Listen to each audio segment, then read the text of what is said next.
Jean-Pierre Foucault est en deuil.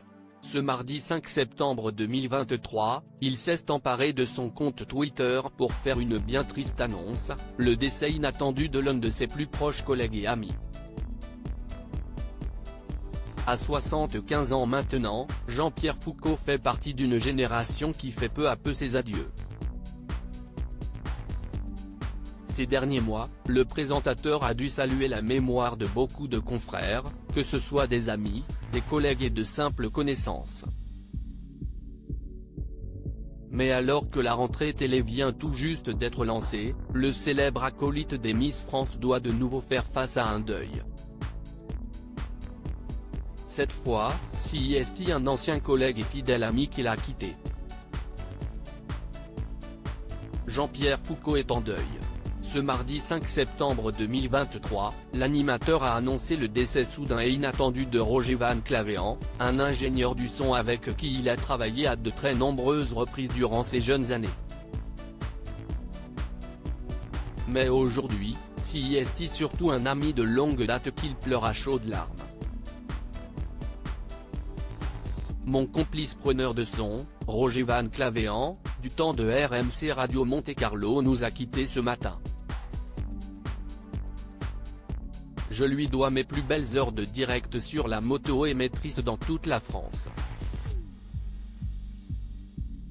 Qu'il repose en paix, s'est exprimé le présentateur avec beaucoup de tristesse. En photo, on peut voir Jean-Pierre Foucault et Roger Van Clavéant marcher d'un pas décidé sur ce qui semble être une longue route déserte. Tous les deux regardent l'objectif en souriant franchement, visiblement très heureux d'être ensemble, en cet endroit. La photo vient sans nul doute des archives du présentateur puisque le grain indique clairement une image vieillissante. Et, surtout, Jean-Pierre Foucault y apparaît très jeune et fringant. Une nouvelle perte pour Jean-Pierre Foucault. Dans la section réservée aux commentaires, quelques internautes ont tenu à adresser leurs condoléances à la famille du défunt. J'ai vécu cette époque bénie, d'ailleurs en partie en votre compagnie, radiophonique et physique, je m'incline donc devant sa mémoire et présente mes sincères condoléances à toute sa famille, ainsi qu'à vous-même, peut-on lire entre autres émojis en forme de cœur et prière. Il y a peu, Jean-Pierre Foucault pleurait également la perte de Geneviève de Fontenay.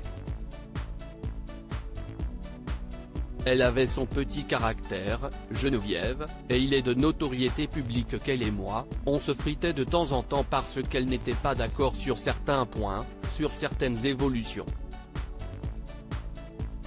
Il n'en reste pas moins que c'était une femme extrêmement populaire et chaque fois que nous étions dans une ville pour faire l'élection de Miss France, dès que le bout de son chapeau pointait son nez, c'était un tonnerre d'applaudissements, expliquait-il alors en août dernier sur BFM Télévision. Toutes nos condoléances.